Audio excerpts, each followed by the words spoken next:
what is up, Soldier Fam? It's me, and we are back again, once again, to explore a timeline involving my favorite character in all of Dragon Ball, making his big narrative change to good way earlier than he did in canon. As always, a quick recap first. When we last left off, the evil wizard Babidi threatened the Earth, but the newly instated guardian Piccolo expertly handled the situation and even gained a new ally for the Earth in Majin Buu, and in the process, got two of the older ones to return to their homes. We return to this story, now. 4 years had passed since Babidi and Buu threatened the Earth. During this time, a lot of things would actually take place. First, and most interestingly, Piccolo would have adopted Majin Buu, much like Kami had done for him a long time ago. The creature's natural innocence and childlike personality make a relationship with Piccolo very easy to form, starting out the gate, and very positive on top of that. Though I do think Piccolo would try and raise Buu to become much more serious and mature, but it would not be 100% effective. If anything, Piccolo had noticed that when forced to be serious, Buu was only about as mature as Goku in that regard, and perhaps subconsciously, he had tried to mold his Jin into being something similar to someone he had a lot of respect towards, which was Goku. Goten and Trunks, though having matured some under Piccolo's tutelage, got along very well with Buu, to the point the duo had to an extent become a trio, spending time together when the boys were free to travel to the lookout or whenever Buu was given downtime from training. I think the three would have a lot of fun together, just eating candy and causing mischief. Also during this time, Goku and Piccolo would come to finally completely repair their relationship, and even improve from what it had been. This was accomplished through simply spending time together without an immediate impending threat. This took them back to the days of their youth when they lived and trained with Kami and Mr. Popo. The two had gotten so close again that it wasn't rare to find them in telepathic conversations while Goku trained or worked in his radish fields. Which, remember, he gained a much better farming knowledge through living with Piccolo very early on in this timeline, who I theorized would have a natural affinity for such work through Mr. Popo's teachings and through just being a Namekian, though he did not know the latter at the time. Another development is that Goku, and to an extent Vegeta as well, would come to share Piccolo's interest in Buu, seeking to train and test him and see how much he was actually capable of. Because of the circumstances behind his awakening in this timeline, and the Z-Fighters never shedding too much blood to fuel Buu's release, the Jin would be much less powerful upon release than the one we know of in canon. Yet his potential was still theoretically limitless, and only recently would he have grown to a small bit stronger than his canon version by the end of the 4-year span. At that time, Piccolo would inform Goku of thought that he'd been having for a while now, and reveals that he is currently grooming Buu in a way that if he is deemed worthy, would make him eligible to be the new god or guardian of the Earth, raising him just as Kami had done for him. And even more of a pipe dream, he theorized that through the Jin's potent magical abilities, he has been attempting to try and teach Buu a skill only ever demonstrated by the Dragon Clan of Namekians, Dragon Ball creation. With the help of the Namekians and a bit of Kami's memories, they work towards this goal, though for now there is absolutely no progress towards it. Other than this, during this time, our characters just do what they usually do, training and enjoying life. That said, with knowledge of what happens next in the canon timeline, you can all guess with reasonable certainty that the god of destruction Beerus would awaken and have his premonition of a Super Saiyan god, causing him to soon travel to Earth where the last of the Saiyans currently reside. That being said, it is best to only glance at these events because the majority of the things that will happen here would be pretty much the exact same as in canon. Think about it, the majority of the circumstances from the original events would likely match up here regardless. Our biggest changes being Goku and Vegeta being much stronger than the canon versions and both having the Super Saiyan 3 form, which would still be completely useless against a foe as strong as Beerus, and slight possibility that Piccolo and Buu may not have attended Bulma's party, though I would argue that they would, and finally Videl and Mr. Satan would not be in attendance. Remember, in this timeline, the events which lead to Gohan's relationship with Videl never transpired. Instead, he had a virtually normal high school career alongside his classmates, with only the threat of Babidi and Buu really being any interruption to it. The circumstances behind his relationship with Videl, like him being the Great Saiyan Man, don't happen the exact same or did not happen in this timeline, causing the two to never grow a bond or train together so Videl could learn how to fly or utilize Ki. I believe that without the competition of Videl, Gohan's friend Irasa would go on to become his high school sweetheart and soon his wife. And that being said, I don't see why she would not be pregnant or maybe have even had a baby by the time of Beerus' arrival. But to stay closer with canon, we will say that she now has a bun in the oven. Now, one major change would be Piccolo attempting to help Vegeta keep everyone at the party in line as not to set Beerus off.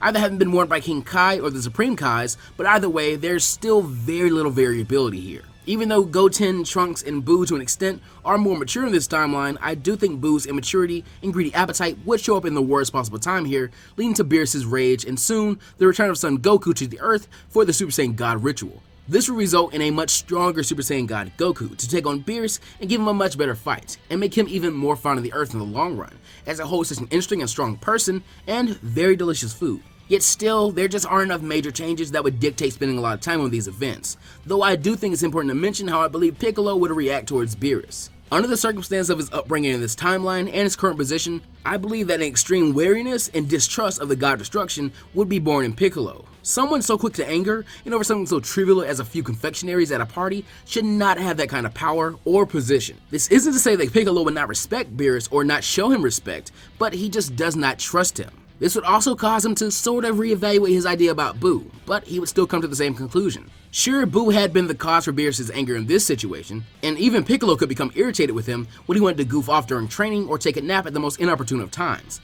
But the thing was, once Buu was reprimanded about something, he usually would stop or at least attempt to curb such behavior. Buu obviously knew the difference between right and wrong once it was explained to him.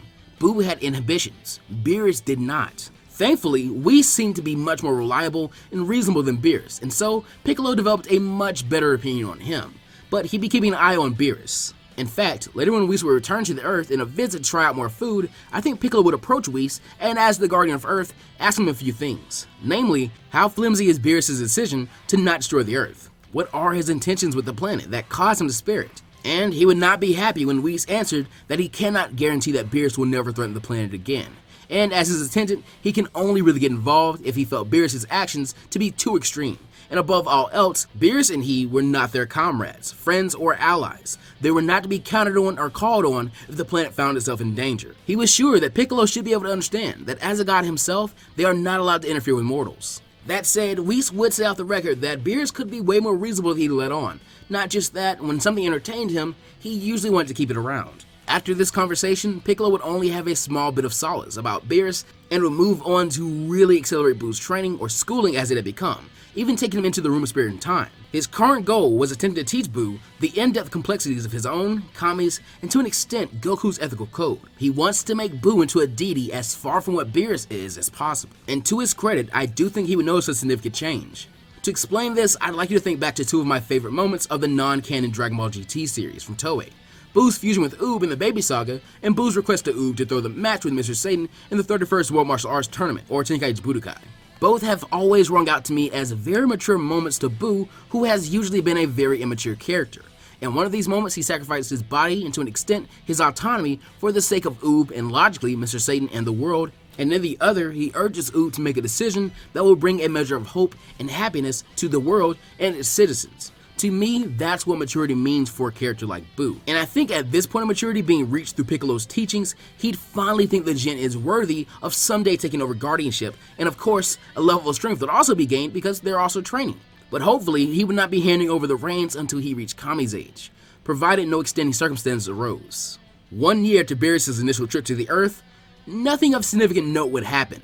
Remember, in this timeline, Earth lost its access to Dragon Balls when Cell threatened the world, causing Piccolo and Kami to commit to becoming one single being again. Because of Piccolo's very close-knit relationship with the Namekians in this timeline, remember, he ended up assimilating Grand Elder Guru as he did to Nail in canon, and spent a year on Namek training Nail and the other warrior Namekians as his students to better protect the planet in case of another attack. Both these events would cause a very close-knit relationship with Piccolo and the remaining Namekians, and because of this, the two planets would come to share a single set of Dragon Balls. TLDR, the Earth doesn't have Dragon Balls, and remember, in canon, Sorbet's forces failed to find New Namek, and recently, Moro was only able to do so through his magic, something I don't think the Frieza Force could replicate. Because of this, any expedition to the Earth will result in a failure, and even if the Force knew about Moro, how eager do you think they'd be to help him in exchange for finding the Dragon Balls for them? This means that Frieza is not revived, and as shown in the events of the original arc, Goku and Vegeta would not only seek out Whis' training, but they would not be interrupted either. Piccolo would have been extremely supportive of Goku and Vegeta training under Whis. Once again, he's really cautious about Beerus and would likely want there to be some force who was distinctly on their side and able to stop such a being or anything more evil and scarily more powerful than Beerus. He would even go on to encourage Gohan in an attempt to convince him to join his father for training. But sadly, for the first time ever, Gohan would have to slack off, I believe. He was now working to provide for a family without the safety net Mr. Satan's money to fall back on if things got tough, and he'd had recently welcomed a new life into the world. A beautiful blonde-haired baby girl by the name of Pan, who Piccolo was instantly extremely fond of. He even left the lookout to congratulate the young hybrid, who he saw as a nephew and surrogate son, and even offered to come back if the need for a babysitter ever arose. Gohan did, however, suggest that Piccolo or Buu possibly attempt to train with Whis, but I think Piccolo would deem it a bit too much to be away from the planet that long, even with Gohan and the boys there to protect it. Not to mention, I think that Goten and Trunks would either be uninterested in the training, or more likely be rejected by Whis. Though they both had amazing potential, there's a level of maturity as martial artists that I believe these two lack, even in this timeline, that Whis would be looking for in students. When you get down to it, the concepts that Whis introduced to Goku and Vegeta are somewhat complicated and to an extent philosophical in nature, and complex, and difficult enough that even Beerus hasn't completely mastered everything that he's been taught. These children are strong, but they are still children, and this is literally the training of the gods. So to me, it doesn't make sense for them to undergo the training, and it kind of belittles it if they do. This would pretty much just leave Buu, and I don't think he'd go, probably following Piccolo's lead and wanting to stay and protect the Earth. Goku and Vegeta, much stronger than their canon counterparts, would attain the Super Saiyan Blue form, and learn to utilize it, and Ki in general, to a much greater efficiency. On the same day as the two have a spar in which they illegally utilize the form per Whis' parameters, they will be punished by having to train in big heavy suits. And Beerus would soon receive a visitor, Champa, the god of destruction of Universe 6, and his angel Vados. The portlier god would challenge his brother to a food battle, and going to lose it due to Beerus' access to Earth cuisine. And we should all know how this encounter ended, with the plan of a 5-on-5 martial arts tournament between universes to wager the planet Earth and a wish on the Super Dragon Balls. And the exact same ground rules will be set here as in canon. Goku would become a bit nervous though when he realizes what's to come, and that it may anger Piccolo. But I think he'd be somewhat shocked when Piccolo seems to just barely be a bit annoyed, and that was only because he didn't tell him until after. Partly because he really did want to train with Whis, and if he could have, he would have been there. He'd gone to explain that if the Earth was just going to be moved to a new universe in the exact same condition, then it really didn't matter. There's no issue here. This tournament can truly just be fought for fun. Not to mention, even if they did lose, Champa sounded less dangerous than Beerus by way of being weaker than him. If he ever posed a threat, he'd be easier to take down. But he decides to keep that last part to himself. And an added bonus, these Super Dragon Balls were also very interesting to him. Maybe getting Buu to study the orbs could help him in a small side experiment. The next bits of this arc would go very similar to canon. The tournament is set for only a few days away, preparations for the fight are made, Momo builds the Super Dragon radar, and has Jaco help her to find the 7th Super Dragon Ball.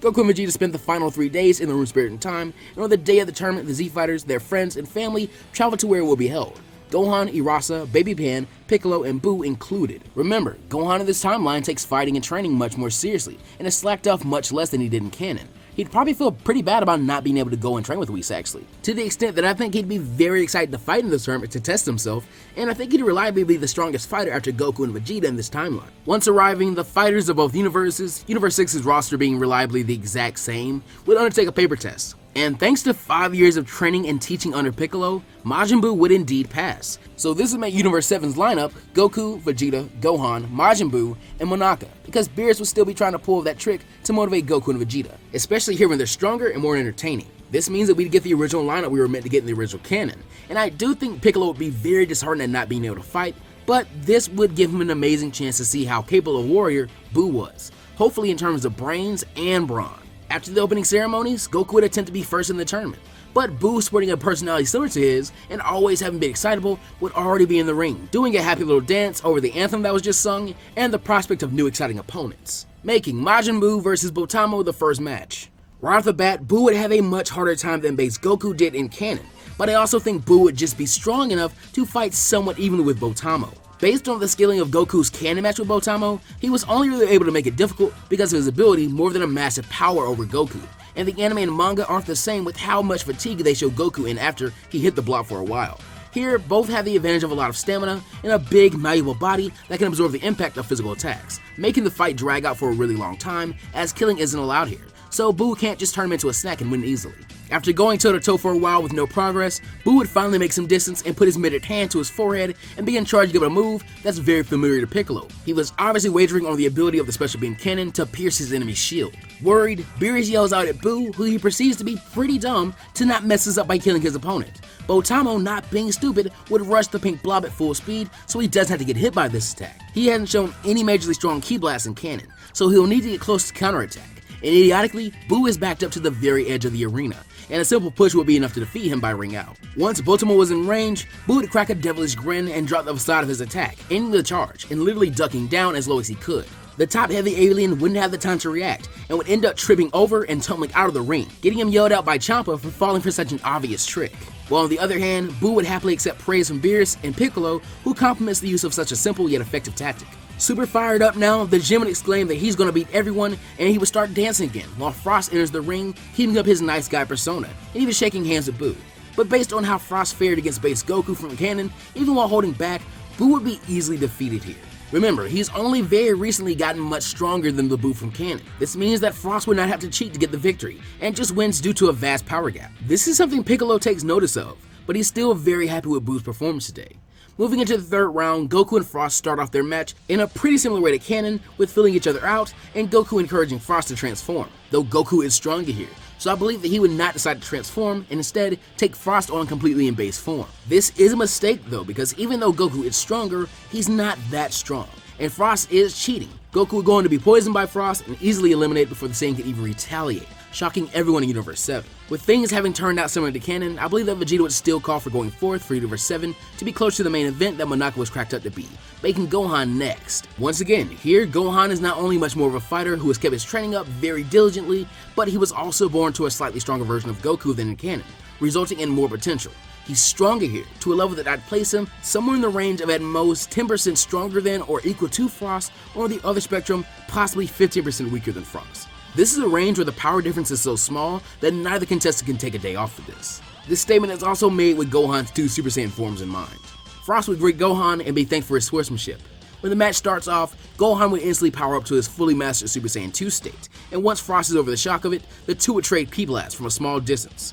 Gohan is a bit cautious to approach someone who could, to his perception, stagger his father with only a punch. Even if Goku was holding back, that took strength he didn't want to be hit with. Using the old trick from After Image, which Frost would counter with his own, only to be blindsided by Gohan, as he'd use a triple After Image, he would be on the receiving end of an unrelenting barrage by Gohan, as he tried to force the Frieza lookalike out of bounds, hitting him hard and fast, and ending the barrage with a big Masenko to the face. But with the Ki, Frost would dispel the blast and end the assault by landing a punch to Gohan's chest, but not with his rigged arm. Gohan would be blown back a good way, but Frost was not done yet.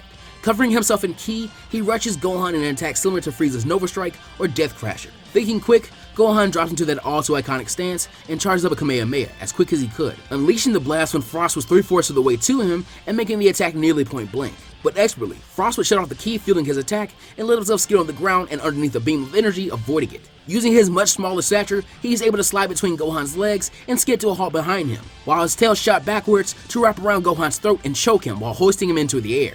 With the final gambit, Gohan would try to curve his attack and circle around him to hit Frost, but he had already extended his needle and slammed it into his back, paralyzing Gohan long enough for Frost to easily choke him unconscious and deposit him out of the ring. At the second use of his needle, the sharp eyes of Jocko would catch on this time, and Frost would be caught red-handed, but not before Vegeta steps in the ring and asks for a chance to fight Frost, while Beerus tries to get Goku reinstated into the fight. When the 5th round starts, Vegeta would simply flash in Super Saiyan and blitz Frost. A single punch is enough to launch him straight out of the ring and out cold. Moving on, here Vegeta's battle for the Megetta in the 6th round would go much easier for him, but still similar enough to where I don't think we have to go into in-depthly. Vegeta definitely wins. Next, the Universe 6 Saiyan Kaba would enter the ring for the 7th match, one Vegeta had been extremely interested in, and for the most part, the early parts of this fight would also be similar to canon, though Vegeta's base form is easily stronger than Kaba's. When urged to transform into a Super Saiyan, Kaba would still ask to be taught, and Vegeta would do so the best way he knows how to, through unlocking Kaba's rage. Though here in this timeline, I think it's possible that with Vegeta already being so much stronger, Kaba's body could react and adapt, actually pushing to what we know as a 2nd grade of Super Saiyan. This would actually shock and impress Vegeta. The Prince would then go on to explain himself and teach Kaba the issue with the higher grade forms, even going so far as to point out that the form Gohan had used earlier was the real form above Super Saiyan, and like in canon, giving the boy a glimpse of blue before knocking him out. Remember, that was done to motivate Kaba to keep going ever higher. Once regaining consciousness, Kaba would then go on to claim Vegeta as his master, which I think this version of Vegeta would be a bit happier with. Remember, Vegeta here spent 7 years in the other world just fighting with Goku and training. I think all that time would mellow him out a bit more. And with canon Dragon Ball Super, we don't see him regressing and going through all the similar story arcs that he's already been through, so he's excited to have a student, especially one so talented. And seeing Super Saiyan Blue, contestant Hit would finally become interested in these fights, especially in Vegeta, who he deems to be a real worthy fight. With match 8, Vegeta and Hit face off, and Vegeta would smartly assume his Super Saiyan Blue form right away. Now because Vegeta is so much stronger, he would last much longer than he did in canon and put up a way better fight, to the point where Hit is happy to unleash his full power on Vegeta. No, Vegeta is not able to counter the time skip as Goku had, but with this level of power, he's definitely able to take the hits and keep on trucking. In fact, the fight lasts long enough for Jocko and the Galactic King to figure out what Hit's ability is, and for Goku to yell it out to Vegeta, who would be angry for his meddling.